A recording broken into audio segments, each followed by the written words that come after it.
મિત્રો આજે આપણે 1 મિનિટમાં જાણીશું રીટ્સ વિશે. રીટ્સ કેમ આપણને કોન્સ્ટિટ્યુશનની અંદર જ આપવામાં આવે છે? કારણ કે કોન્સ્ટિટ્યુશનની અંદર આપણને ફંડામેન્ટલ રાઇટ્સ મળે છે. હવે આને બચાવવાનો પ્રાવધાન પણ કોન્સ્ટિટ્યુશનની અંદર જ મળે અને આ બેઝિક સ્ટ્રક્ચર ડોક્ટ્રિનનું એક પાર્ટ બને, જેથી આને કેન્સલ કરવું કે ઓવરરાઇડ કરવું પણ બહુ જ અઘરું બની રહે. પાર્લિયામેન્ટ આના પર લો બીજો બનાવે ના બનાવે, આને ઓવરરાઇડ ના કરી શકે અને આનાથી અલગ પણ લો બનાવીને રીટ્સને આપણે કેન્સલ ના કરી શકીએ. તેથી ફંડામેન્ટલ રાઇટને બચાવવા માટે આપણને કોન્સ્ટિટ્યુશનની અંદર જ આના પ્રાવધાન મળી રહે છે. યાદ રાખજો. હવે રીટ્સ આપણા મૂળભૂત અધિકારોને એટલે કે ફંડામેન્ટલ રાઇટ્સને બચાવવા માટેનું એક રક્ષણ કવચ છે.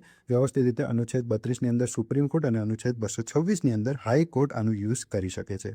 હવે બંદી પ્રત્યક્ષીકરણ એટલે કે હિબસ કોર્પસની રીત. કઈ ટાઈપની રીટ્સ આવે છે? તો કે હિબસ કોર્પસ, મેન્ડામસ, પ્રોહિબિશન, સર્શ્યોરારી એટલે કે ભાઈ નિર્ણયને રદ કરવા અને કેસ ટ્રાન્સફર કરવાની રીત છે. એના પછી કુઓ વારંટો. આવી રીતના અલગ અલગ પ્રકારની રીત છે.